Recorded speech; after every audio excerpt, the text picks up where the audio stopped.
Et donc nous sommes toujours avec la série sur découvrir l'islam et toujours avec la même question, quelle est la place de le fiqh en islam? Là je vais vous amener voir le manhaj, la méthode et la vision de Nabi sallallahu alayhi wa sallam dans les hadiths et dans les questions que Nabi recevait. Pour voir comment notre vision est différente que celle de Nabi sallallahu alayhi wa sallam. Comment nous, on a une vision juridique alors que Nabi sallallahu alayhi wa sallam a une autre façon de voir les choses. L'imam al-Tirmidhi, les autres nous rapportent d'après Al-Hakam, d'après Miqsam, d'après Abdullah ibn Abbas que Nabi sallallahu alayhi wa sallam a envoyé un groupe de musulmans pour une mission. C'était pas une ghazwa, une bataille, c'était pour une mission en général. Une mission qui touche la Ummah. Car c'est le Nabi qui envoie, car le Nabi aussi c'est le gouverneur de la Ummah. On voit des compagnons pour une mission qui concerne l'intérêt général. Et c'était un jour du vendredi. Mais l'un de ses compagnons, qui était Abdullah ibn Rawaha, va prier al-Jumu'ah. Et Nabi sallallahu alayhi wa sallam va le voir. Et après le Jumu'ah, Nabi sallallahu alayhi wa sallam dit, pourquoi tu n'es pas parti avec tes frères? Il dit, Ya Rasulallah, je ne voulais pas rater la récompense de le Jumu'ah.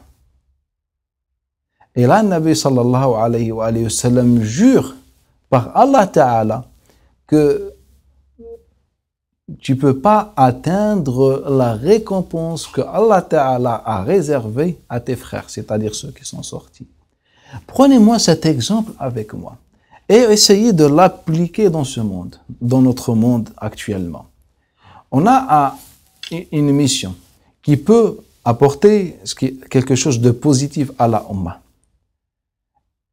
Et donc, on a les compagnons qui obéissent, un autre compagnon qui a une autre vision. Lui, en vérité, il va chercher une autre récompense. Ça peut perturber la mission, mais pour lui, au moins, il a gagné une récompense de l'Jumu'ah, car on ne peut pas rater le Jumu'ah. La Jumu'ah est obligatoire.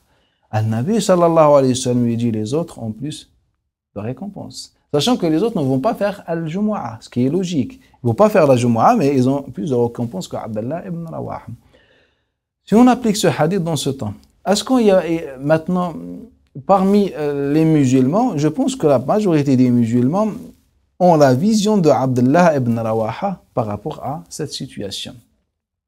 Généralement, lorsque quelqu'un embrasse l'islam ou bien il n'est pas dans l'islam, il revient vers l'islam, il devient pratiquant, généralement, s'il était étudiant, généralement, ce qu'on constate malheureusement, il délaisse ses études. Si il était dans un bon travail respecté, c'est-à-dire par rapport à son niveau, ses études, etc., il va le délaisser pour travailler dans la restauration, autre chose. C'est juste pour quelle raison? Pour qu'il puisse faire sa prière à l'heure.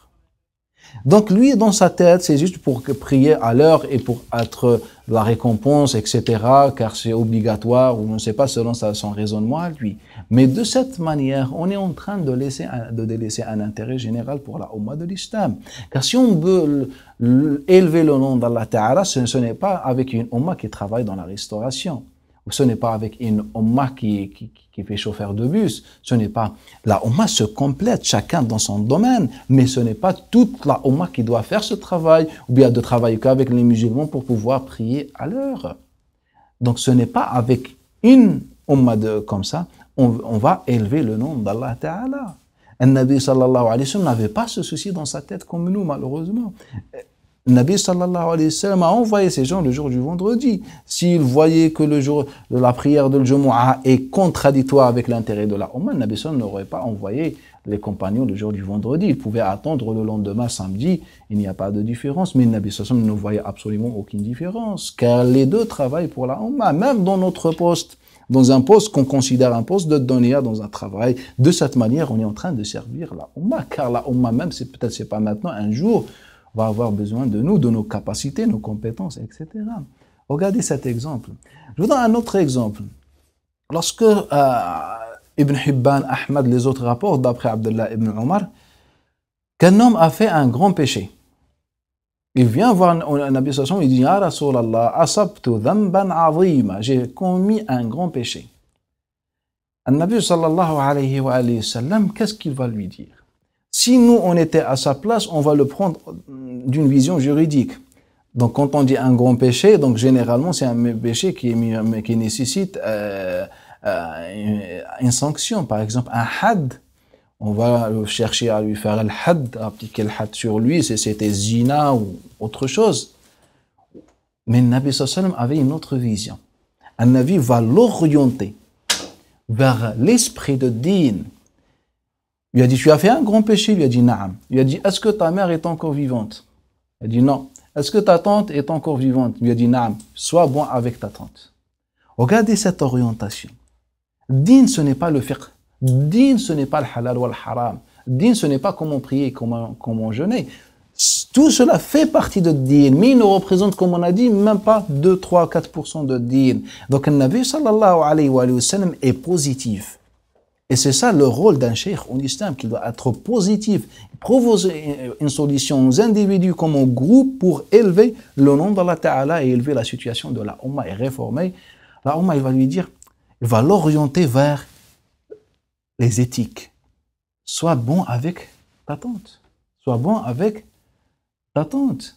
Vers un autre, comme rapporte Wathila ibn Asqa et Anas ibn Malik d'après lui Ishaq ibn Abdullah ibn Abi Talhat al-Ansari, un homme va lui dire, ah Rasulallah, j'ai commis aussi un grand péché. Un Nabi sallallahu alayhi wa sallam, à la fin, il va prier, il va lui répondre, et après la prière, lui dit, l'autre vient reposer la même question. Le Nabi sallallahu alayhi wa sallam dit, Hal sallayta ma'ana, alam tusalli ma'ana, tu n'as pas prié avec nous. L'homme lui a dit, si, j'ai prié avec vous. Donc c'est bon, Allah Ta'ala t'a pardonné. Orienter les gens vers la spiritualité. On ne reste pas dans le fiqh al-halal ou al-haram. Quel est ce péché? Est-ce que ça nécessite un had? Donc voilà ta condamnation. Non, ad-din est positif. Ad-din est positif.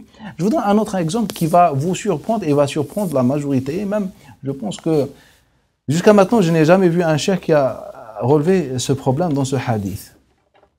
Et que je considère comme hadith fondamental, pas par rapport à son sujet, mais par rapport à la vision prophétique.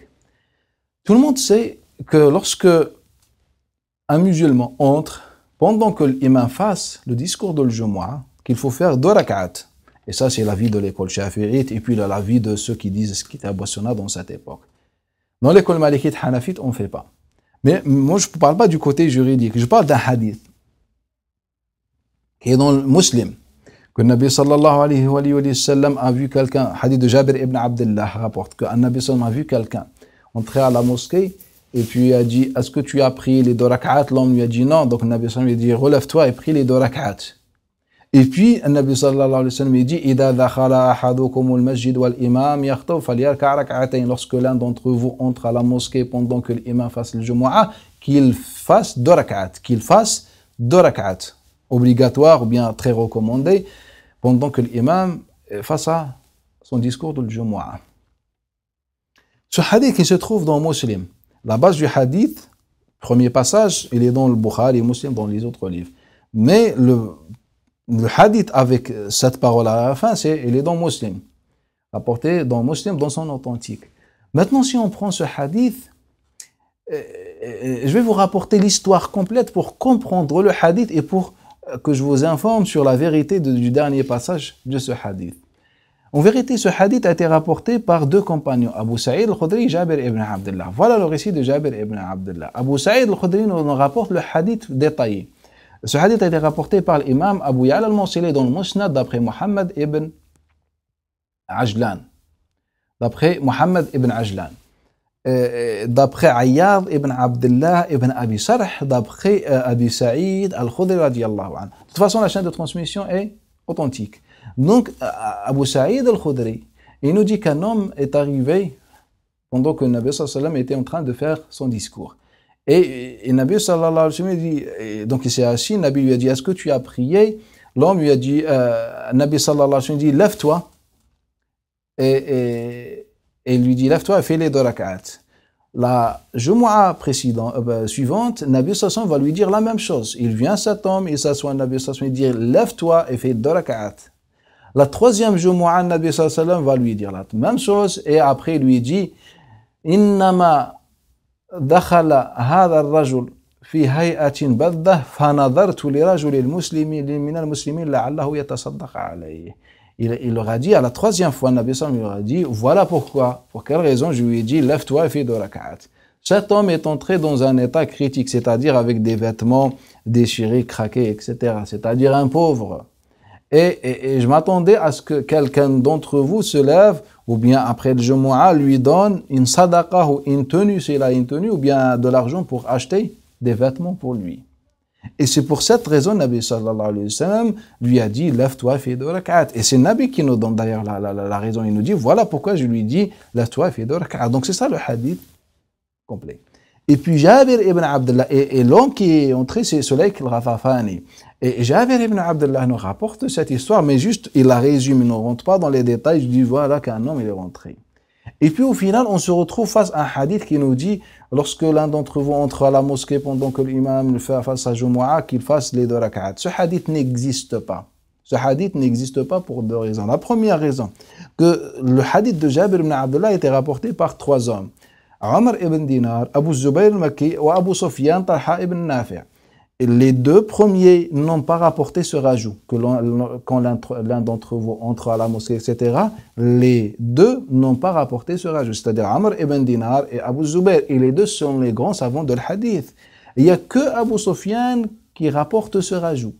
Mais Abu Sufyan, dans la science de l'hadith, et je ne connais pas une divergence sur cela, qui n'est pas fiable lorsqu'il transmet d'après Jabir ibn Abdullah. Pour quelle raison? Car il n'a entendu de Jabir que 4 hadiths, comme il dit Ali ibn Madini, Yahya, etc. Tous sont d'accord que Abu Sufyan rapporte que 4 hadiths d'après Jabir, et ce hadith ne fait pas partie des 4, et le reste c'est juste un manuscrit attribué à Jabir ibn Abdullah. Quels sont les détails de ce manuscrit? Allah Ta'ala a'lam. C'est pour ça les savants disent qu'il faut être méfiant par rapport à ce qu'il rapporte Abu Sufyan. Donc Abu Sufyan, il n'y a que lui qui rajoute ce rajout. Donc même s'il est compétent, on ne va pas accepter son rajout dans la science de l'hadith avec une petite divergence. Et la deuxième chose, c'est que Abu Sufyan n'entend que 4 hadiths, et ce hadith ne fait pas partie de ces 4. Donc, le hadith, ce rajout n'est pas authentique en science de l'hadith. Et moi, je vous dis que ce hadith, en vérité, il a mélangé ce hadith avec un autre hadith.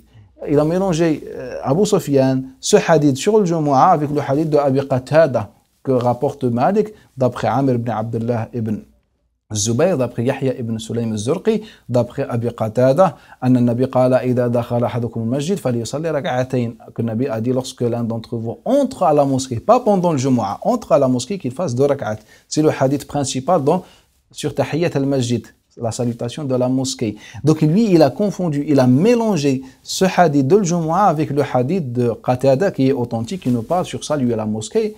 À chaque fois, on entre à la mosquée. Donc il a mélangé, et il s'est trompé, ou je ne sais pas, et puis il nous mélange les 2 hadiths, et puis il le rapporte. En vérité, le Nabi n'a jamais dit cette parole, après Al-Jumu'ah, n'a jamais dit cette parole, car les savants de l'hadith, les grands savants, comme Amr ibn Dinar et Abu Zubayr, n'ont pas rapporté ce rajout. Et la deuxième chose, que Abu Sufyan n'est pas fiable dans sa transmission d'après Jabir ibn Abdullah Al-Ansari. Et la troisième chose, c'est que Abu Sa'id al-Khudri ne rapporte pas ce rajout. Et qui était présent, il rapporte la même chose. Et la quatrième chose, c'est que Abu Sa'id al-Khudri rapporte une histoire qui est contradictoire avec ce soi-disant hadith. Il nous dit, voilà la raison, Nabi sallallahu alayhi wa sallam, c'est lui qui nous dit, voilà la raison pour laquelle. Donc Nabi sallallahu alayhi wa sallam, si après il nous dit, lorsque l'un d'entre vous entre à la mosquée, voilà ce qu'il doit faire, cela est contradictoire avec la raison que Nabi sallallahu alayhi wa sallam vient de donner. Car la raison de Nabi, c'était une raison sociale, de l'khuluq, de l'adab. Donc, si on revient à ce hadith, pourquoi on est arrivé à ce hadith qui dit, voilà, lorsque l'un d'entre vous entre à la mosquée, etc. Moi, je pense que c'est à cause de notre vision juridique des choses. An-Nabi sallallahu alayhi wa sallam, il avait une autre vision. C'était une vision de l'akhlaq, des éthiques. C'est ça la vision de Nabi sallallahu alayhi wa sallam. C'est pour ça, lorsque cet homme entre, An-Nabi voit en lui un nécessiteux. Et d'une manière ou autre, le Nabi dit aux musulmans, si vous êtes des bons musulmans et vous venez au discours de Jumu'ah, voilà par quoi vous devez commencer. D'abord, aider cette personne et venez prier Al-Jumu'ah, c'est pour ça, à chaque fois, le Nabi sallallahu alayhi wa sallam dit, lève-toi. Comme ça, les gens, ils te voient, le jugement dernier, ils n'auront aucune excuse devant, auprès d'Allah Ta'ala. C'est ça la vision de Nabi. Mais nous, on a éliminé cette vision prophétique saine et on a fait de cette histoire un hadith juridique sur la salutation de la mosquée. Et moi, cela, je considère comme un crime. Et on a assassiné la vision de Nabi sallallahu alayhi wa sallam. Juste un transmetteur qui est inconnu, quand je dis inconnu dans le sens qui il ne représente rien de digne, ce n'est pas un prophète ou un compagnon. Donc il vient, il nous rapporte un récit ou je ne sais pas, et nous on oublie la raison pour laquelle le Nabi sallallahu alayhi wa sallam dit cette parole, et on oublie la vision de Nabi sallallahu alayhi wa sallam, on oublie la pensée de Nabi sallallahu alayhi wa sallam et l'esprit de l'islam. Non, un Nabi, lorsqu'il nous parle de cela, c'était pour une raison sociale. Voilà le bon musulman. Avant qu'il vienne à la mosquée, il doit d'abord vérifier si son voisin a bien mangé, si son voisin est bien habillé, si un musulman, si le musulman est bien habillé, si les gens sont comme lui contents, c'est-à-dire ont la belle vie comme lui. C'est ça le bon croyant.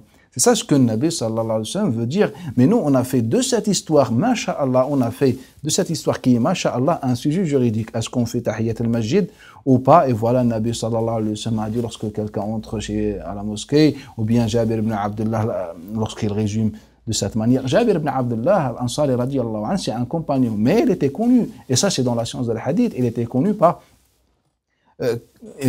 une chose. Qu'est-ce qu'il faisait? Il résumait souvent le hadith, et beaucoup de compagnons le faisaient.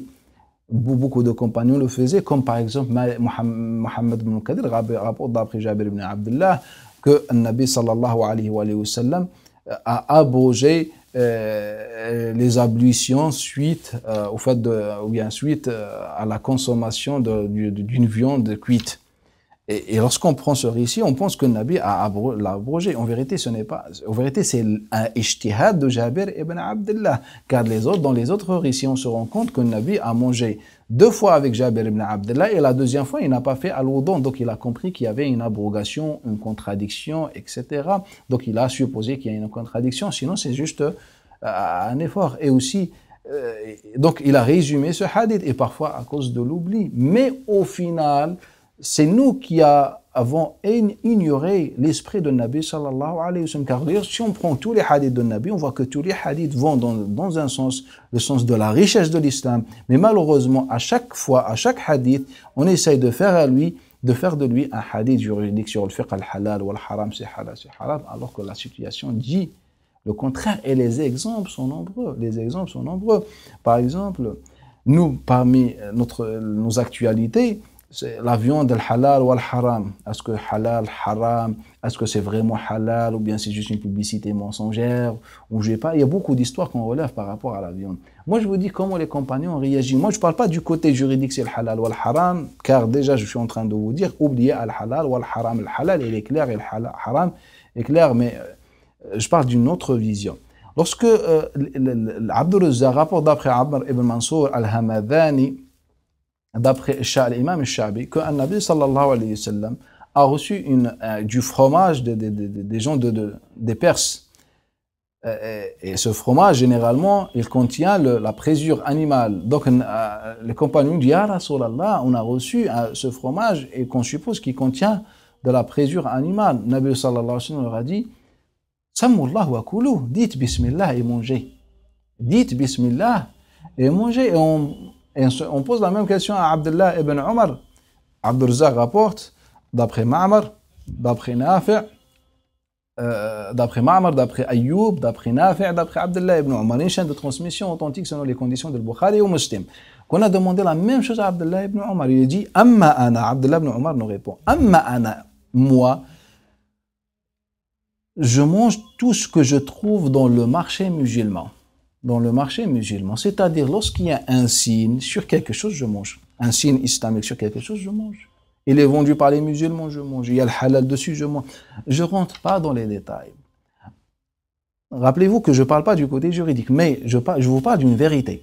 Que cette viande, depuis environ 2 siècles, les musulmans vivent ici en Europe, depuis environ 2 siècles, ils ont le même problème. Qu'est-ce que la viande halal? Qu'est-ce que la viande haram? Et dans quelles conditions elle est halal? Donc, normalement, c'est un petit détail, normalement, il est réglé en quelques minutes.